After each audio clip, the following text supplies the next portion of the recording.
Hello students, welcome to the video class for the subject switchgear and protective device. This is for 6th semester diploma electrical engineering students. So today our topic is the low oil circuit breaker. So here we will discuss with how by using low amount of oil we can interrupt the arc, we can extinguish the arc, how the circuit breaker will perform with the low oil. So we already studied in the previous discussions that in the bulk oil circuit breaker what happens, see, the oil has to perform two functions. So in the previous sessions whatever circuit breakers we studied, those are all come under bulk oil circuit breaker. So it has to perform two functions. What? Firstly, it act as a arc quenching medium. Okay, so oil act as a arc quenching medium, and secondly it insulates the live part from earth.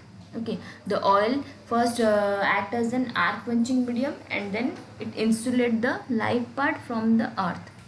So it is found that only a small percentage of oil is actually used for arc extension, okay, while the major part is utilized for insulation purpose. So for this region, the quantity of oil in bulk oil circuit breaker reaches very high figure as the system voltage increases. Okay, that means when we increase the voltage level, the quantity of oil requirement is also increases in case of bulk oil circuit breaker. So this is not only increase the expenses, tank size, weight of the breaker, but also increases the fire risk and maintenance problem. So these are the problems which arise under bulk oil circuit breaker. So the fact that only a small percentage of oil, about 10% of the total oil, okay, so very small percentage of oil in the bulk oil circuit breaker is actually used for arc extension. So here our question is the why the remainder of the oil that is not immediately surrounding the device should not be omitted, with consequent saving in bulk, weight and fire risk. Okay, so why shouldn't we remove the remaining of the oil which are not used actually, which are just surrounding the device, and why it is not omitted and saving in the bulk amount, saving in the weight of the breaker, saving the fire risk. Okay, so this all these things lead to the development of low oil circuit breaker. Okay, so a low oil circuit breaker employs solid material for insulation purpose and uses very small quantity of oil, which is efficient for the arc extension. Okay, so here uh, quenching of the arc, in case of quenching of the arc, the oil behaves identically in the bulk as well as in the low oil circuit breaker. So by using suitable arc control device, the arc extension can be further facilitated in a low oil circuit breaker. That means in the low oil circuit breaker we can use arc control circuit breaker, we can use arc control mechanisms to extinguish the arc properly. In low oil circuit breaker we can use very low amount of oil which is actually used for the arc extension, and for the insulation purpose here uses of solid material, okay, for the insulation purpose. So like this the low oil circuit breaker is facilitated. So we will discuss its construction and operation in detail over here. Okay, so the in the low oil circuit breaker there are two compartments, okay, separated from each other, but both are filled with oil. The upper chamber is the circuit breaking chamber, while the lower one is the supporting chamber. Okay, so one is the circuit breaking chamber and the lower one is the supporting chamber. So the two chambers are separated by a partition, and oil from one chamber is prevented from mixing with the other chamber. Okay, so this arrangement permits two advantages. What are those? Firstly, the circuit breaking chamber requires a very small volume of oil which is just enough for arc extension. Okay, because this is uh, here the low volume of oil which is used for arc extinction is in addition with the um, arc extinction chamber. Okay, arc control device. So with arc control device there is the uses of low oil circuit breaker. Okay, there is a uses of low volume of oil. And second one is that the amount of oil to be replaced is reduced as the oil in the supporting chamber does not get contaminated by the arc. Okay, that means whatever oil in the upper chamber, whatever oil in the circuit breaker chamber, that only is incorporated for the arc extinction.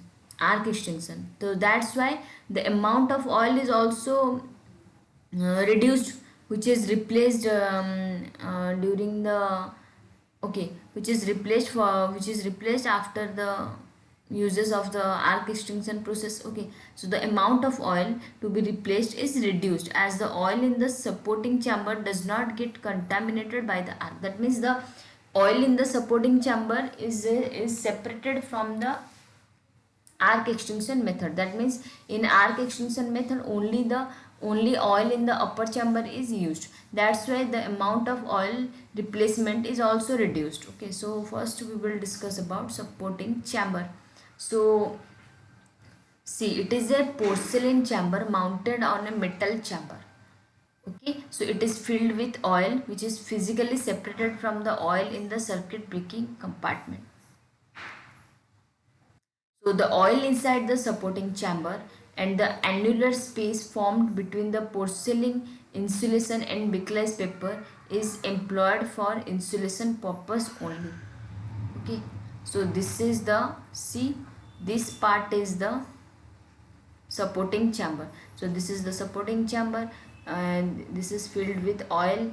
Okay, this is the annular space formed over here. This is the operating rod which is mechanically connected with the moving contact. Okay, with the piston arrangement. This is the drain valve. Okay, so see what happens here. It is a porcelain chamber mounted on a metal chamber. It is filled with oil which is physically separated from the oil in the circuit breaking compartment. The oil inside the supporting chamber and the annular space formed between the porcelain insulation and bickless paper is employed for insulation purpose only. Okay, so these are the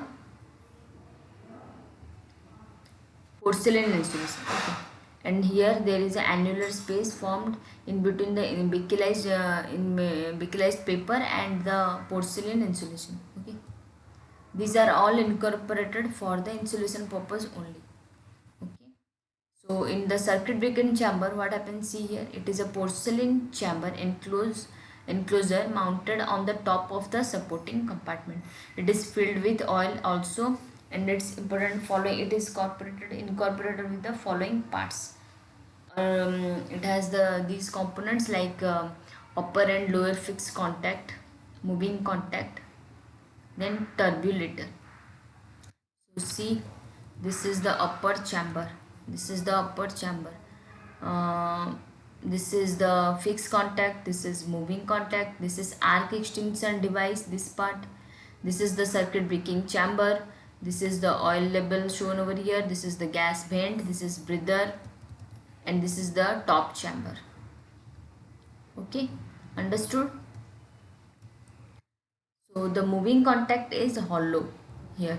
This is the moving contact. Okay, so this moving contact is hollow and includes a cylinder which moves down over a fixed position. The turbulator is an arc control device. This is the turbulator. This is okay. This part is the turbulator, and this is the arc control device and has both axial and radial vent. So the axial vent ensures the interruption of low current, whereas the radial vent helps in the interruption of heavy current. Okay, so see, and the top chamber. It is the metal chamber and is mounted on the circuit breaking chamber. It provides expansion space, okay, for the oil in the circuit breaking compartment. The top chamber is also provided with a separator which prevents any loss of oil by centrifugal action caused by circuit breaker operation during fault condition. So the next one is its operation, how it operate or work. So under normal operating condition, the moving contact remain engaged with the upper fixed contact. When fault occurs, the moving contact is pulled down by the tripping spring and an arc is struck. So this is the fixed contact. Okay, this is the arc extinguishing chamber and this is the moving contact. So whenever fault occurs, this moving contact is pulled down. Okay.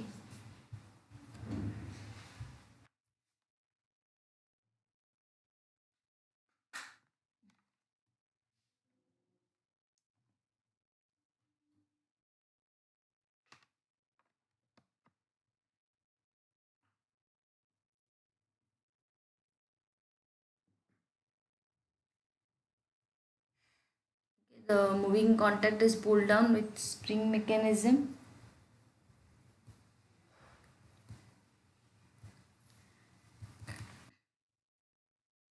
Okay, so the arc energy vaporizes the oil and produces gas under high pressure. This action contains the oil to pass through a central hole in the moving contact and results in forcing series of oil through the respective passage of the turbulator. The process of turbulation is orderly one in which the section of the arc are successively quenched by the effect of separate stream of oil moving across each section in turn and bearing away its gases. So see, whenever this moving contact is separated from the fixed contact, there is a formation of gas. This create turbulence in this region oil, and then oil passes through the vents present over here. So the oil passes through the axial vent, passes through the radial vent, and hence it will extinguish the arc which form over here in this region. Okay, so the process of turbulation is orderly one in which the sections of the arc are successively quenched by effect of separate stream of oil moving across each section in turn and bearing away its gases. So what are the advantages of this low oil circuit breaker? See, it requires lesser oil, obviously. It requires smaller space. Obviously, if the quantity of oil is reduced, then the tank size is also reduced, so and then it requires smaller space. There is a reduced risk of fire. Obviously, if the oil requirement is reduced, then the risk of fire is also reduced, the maintenance problems are reduced. Okay, then disadvantages.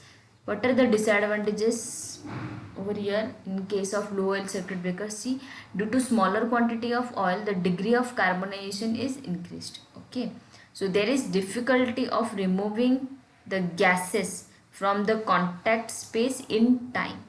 Okay, the dielectric strength of oil deteriorates rapidly due to high degree of carbonization. So these are the disadvantages of low oil circuit breaker. Then the maintenance of oil circuit breaker, that means how we maintain the maintain the circuit breaker. So the maintenance of oil circuit breaker is generally concerned with the checking of contacts, dielectric strength of oil. Okay, so after circuit breaker has interrupted fault current a few times or load current several times,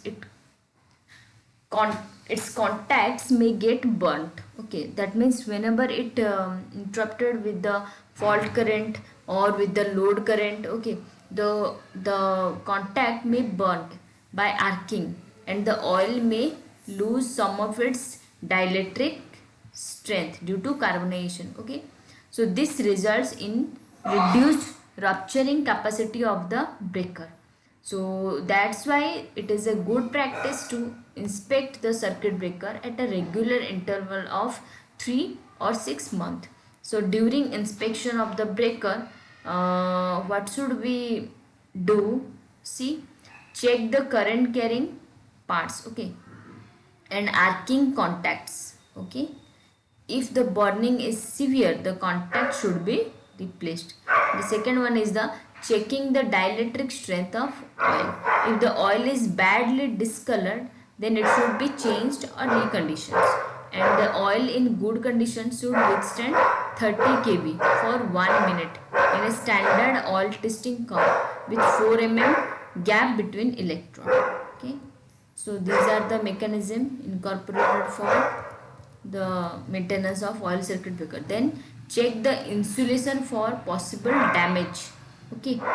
So clean the surface and remove the carbon deposits with a strong and dry fabric. Then check the oil level, then check the closing and tripping mechanism. So this is all about your maintenance of oil circuit breaker. So with this we complete all the type of oil circuit breaker, okay. So in the next class we discussed other types of circuit breaker, okay, based on its arc quenching medium, okay. So thank you all.